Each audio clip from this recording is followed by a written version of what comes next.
یہ آزادی انہوں نے حاصل کی 1919 میں افغانستان میں، ان کے اس میں بہت بڑا ان کا ہاتھ تھا، اور جو اب جشن استقلال مناتے ہیں نا 18 اگست کو، تو لیکن جب وہ بادشاہ صاحب آ گئے سیٹ پہ، اور ان کے ساتھ تعلقات بھی ان کے اچھے تھے، ان کے نادر شاہ کے ساتھ بھی تعلقات بہت زبردست تھے کیونکہ یہ اس لیول پہ کام کر رہے تھے، اور کابل ویسے بھی ایک فریڈم فائٹرز کا ایک گڑھ سا بنا ہوا تھا، ادھر رشیا بھی تھا بیکاز رشیا بریٹن کے خلاف تھا، تو بادشاہ پھر وہ ایک قسم کا پریگمیٹک ہو جاتے ہیں نا، پھر وہ جھک جاتے ہیں، یا وہ آپ کہہ لیں کہ وہ اتنا اوپنلی پھر انہوں نے کام نہیں کیا، پھر انہوں نے جب یہ جانچا تو پھر یہ افغانستان سے نکلے، لیکن افغانستان میں ان کا اسٹے 7 سال رہا ہے، ٹھیک ہے، اور اس دوران میں انہوں نے پراپر گلوبل سکیل پہ چیزوں کو ویژولائز کیا کہ مسلمان کیسے کام کریں گے، کس طرح ہم حجاز میں کھالیں اکٹھی کریں گے، کس طرح ایک انٹرنیشنل فیکٹری بنائیں گے حلال میٹ کی، کس طرح اسلامک بینکنگ لے کے آئیں گے، کس طرح ایک پوری سپلائی چین کی، ایون شپنگ کی کمپنی اپنی ہوگی، تو ایران، ٹرکی، عربیہ اور ان کو کیسے موبلائز کریں گے، کمپلیٹ اس طرح پلان بنایا، لیکن پھر جب افغانستان میں انہوں نے دیکھا کہ یہ تو بندہ چلنے کے قابل نہیں ہے، تو پھر یہ انہوں نے کہا کہ اب رشینز کو موبلائز کرتے ہیں، اور پھر یہ رشیا کے انہوں نے سفر کیا، اور رشیا کے سفر میں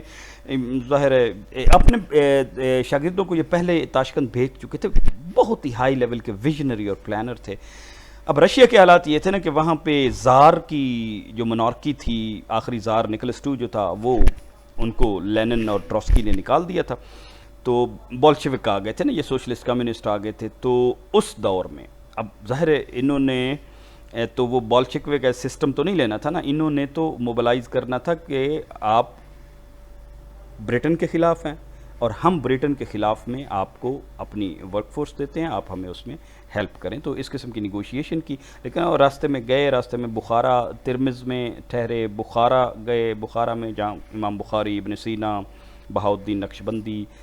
تاشکند گئے، تاشکند میں انہوں نے دیکھی چیزیں کہ کیسے ان کی ریولوشن نے، رشین ریولوشن نے یا بولشوک ریولوشن، یہ کمیونزم آئے ہیں، لینن وغیرہ، تو کیسے انہوں نے مسجدوں کو کلب اور کلینک اور ایون ویئر ہاؤسز بنایا ہوا تھا، کیونکہ ان کا تو تھا نا کہ جی ریلیجن جو ہے وہ اس کو نہیں ہونا چاہیے، تو ریلیجن یہ تفریق پیدا کرتا ہے ایک پراپرٹی کی اونرشپ دے کے اور کر کے، تو وہاں پہ یہ پھر پہنچے اپنے پولیٹیکل نیگوشیشنز کے لیے کریملن،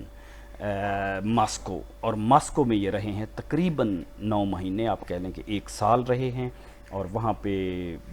ہائیسٹ لیول پہ ان کی پھر نیگوشیشن ہوئی، کیونکہ ظاہر ہے اس لیول کے بندے تھے، لیکن اب دیکھیں یہ سفر آسان نہیں ہے، کہیں انہوں نے گدھوں پہ کیے اور کئی دن رات واک کیے، اور کہیں ان کو ٹرین ملی ہے، اور اب سوچیں کہ کیسے یہ اپنے پیسے موبلائز کرتے ہوں گے، اور بعض اوقات چیزیں بیچی ہیں، بعض اوقات ان کے ساتھ وہ تھے ایبک ان کا نام تھا، عباس، تو انہوں نے اپنا گھوڑا بیچا ہے، تو اس طرح کر کے پہنچے، اور وہاں پہ انہوں نے رشیا میں پھر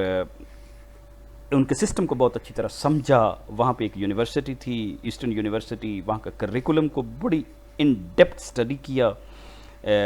اپنے شاگردوں کو بھیجتے تھے، اور پھر شام کو وہ ان کو آ کے انفارم کرتے تھے کہ کیا کیا ہے، پھر وہ جب انہیں سمجھ آیا تو چیچرن جو وہاں پہ وزیر اعظم تھا، ان کے ساتھ انہوں نے نیگوشیٹ کیا کہ میں انڈیا میں، افغانستان میں نادر شاہ کے ساتھ مل کے آپ کو یہ کر سکتا ہوں، اور ٹرکی ہماری سپورٹ کرے گا، اور اس لیول کے بندے تو ظاہر تھے، تو یہ سپورٹ رشین ایڈمنسٹریشن ایگری کر گئی کہ یس ہم آپ کو منی دے سکتے ہیں، ہتھیار دے سکتے ہیں۔ اب ظاہر حالات بھی ساتھ ساتھ چینج ہو رہے ہیں، 1 سال انہوں نے وہاں گزارا ہے، 1923 سے وہاں سے نکلے ہیں، اور پھر اٹلی، سوئٹزرلینڈ سے ہوتے ہوئے وہ ٹرکی میں انہوں نے سٹے کیا ہے۔ اب اتنی دیر میں ظاہر ہے ٹرکی پہ بھی ان کا برٹش ٹروپس جو تھے وہ 1918 میں وہ ٹرکی میں استنبول میں آ چکے تھے ایک قسم کا، تو یہ علیحدہ گل کو پوری طرح انویڈ نہیں کر چکے تھا، ترکی نے ملک بہرحال آزاد رہا، لیکن ترکی میں پھر انہوں نے 3 سال سٹے کیا ہے، ٹھیک ہے، ترکی میں 3 سال انہوں نے سٹے کیا، اور یہاں پہ انہوں نے بڑے بڑے علماء سے وہ ملے ہیں، جیسے رشیا میں تھے نا، تو وہاں پہ بھی ایک بہت بڑے عالم تھے جن کو اصل میں پھر انہوں نے پوری طرح اسلام بتایا، جو انہوں نے بر صغیر سے سیکھا تھا، وہ شاہ ولی اللہ کی تعلیمات اور وہ حجت اللہ بالغہ، موسیٰ جار اللہ ان کا نام تھا، اور بہت بڑی ریپیوٹ تھی ان کی وہاں پہ، بہت بڑی ان کی فالوئنگ تھی ادھر، تو اس طرح یہ بندے اپنا میسج بھی پھیلا رہے تھے، اپنا مذہب بھی پھیلا رہے تھے اور انٹرنیشنل تعلقات قائم کر رہے تھے آزادی کے لیے. آپ ذرا اس جدوجہد کو ویژولائز کریں اور ان کی دن رات دیکھیں کس طرح انہوں نے اپنی فیملی لائف کو، پرسنل لائف کو سیکریفائس کیا ہے ایک کاز کے لیے. تو 1923 سے لے کر 26 تک یہ 3 سال وہاں رہے ہیں، اور پھر اس وقت تو ان کو سمجھ آ گئی کہ یہ تو ٹرکی بھی اس قابل نہیں ہے کہ وہ یہ اس قسم کے گرینڈ پلان پہ عمل کروا سکے. وہاں پہ ان پہ نہرو سے بھی ملاقات ہوئی ہے اس دوران میں، جو چونکہ یورپ سے ہو کے آئے تھے. تو نہرو نے جب ان کی باتیں سنی 1924 میں ٹرکی میں تھے، تو انہوں نے ایک بڑا زبردست پلان بنایا کہ اب ہمیں اصل میں انڈیا کو اس طرح ایک کنفیڈریشن کی شکل اختیار کرنی چاہیے، ایک یورپین یونین کی طرح، جہاں پہ سوشل اور لنگوسٹک بنیادوں پہ، نہ کہ ریلیجن کی بنیادوں پہ تقریباً اس طرح چیزیں ڈیوائیڈ ہونی چاہیے. اور ایک آپ یہ سمجھے کہ وہ پاکستان کا اور انڈیا کا وہ آزادی کا خواب اور کس طرح علاقے ہوں گے، اقبال سے 6 سال پہلے انہوں نے ویژولائز کیا اور بڑا ڈیٹیلڈ تھا، اور وہ نہرو کو دکھایا. نہرو کہتے ہیں کہ یہ تو واقعی ایک ورکیبل پروگرام لگتا ہے. اب نہرو جیسے ویژن والا بندہ نے اس کو اکنالج کیا ہے، اور وہ پروگرام انہوں نے بنا لیا. اور پھر یہ آئے ہیں حجاز، اور حجاز میں یہ کافی عرصہ انہوں نے پھر ایک ہی کام کیا ہے. اب دیکھیں دنیا بھر کے ٹریول کیے ہوئے، کیپٹلزم دیکھا ہوا ہے، سوشلزم کو ان اینڈ آؤٹ سمجھتے ہیں. تو الٹیمیٹلی اس نتیجے پہ پہنچے ہیں کہ جو پروگرام کمیونزم امپرفیکٹ چیز ہے،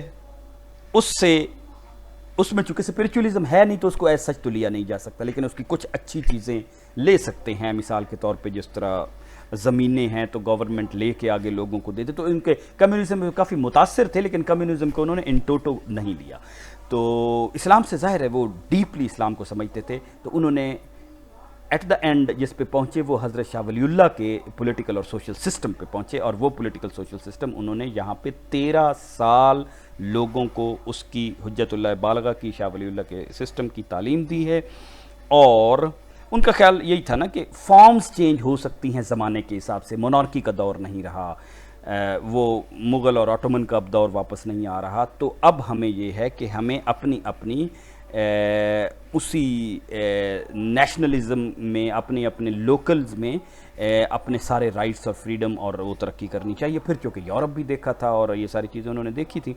تو وہ سائنٹیفک تعلیم، انگلش سیکھنے، ترقی کرنے، فیکٹریاں بنانے اور ان ساری چیزوں کے حق میں تھے. تو ان کا ایک ویژن، جو بندہ ہسٹری پہ بھی نظر رکھتا ہو، اسے تاریخ بھی پتہ ہو، اپنا مذہب بھی پتہ ہو، اور اس وقت کی گلوبل سین کو اتنی ڈیٹیل سے سمجھتا ہو. آپ سوچیں پھر جب وہ واپس آئے ہیں تو وہ he was way ahead of the people, جن کو وہ یہاں پہ چھوڑ کے گئے تھے. تو واپس آنے والے لوگوں کے ساتھ وہ اس لیے ریکنسائل نہیں کر سکے کیونکہ ان کی اب اتنی گہری سوچ نہیں رہی تھی جو یہاں پہ تھے، اور اتنی براڈ سوچ ان کی نہیں تھی کہ وہ ان کے آئیڈیاز کو ایبزارب کر سکیں، کیونکہ پھر اپنے یہ ویسٹڈ انٹرسٹ میں تھے. لیکن آپ سوچیں کہ یہ بندہ کتنا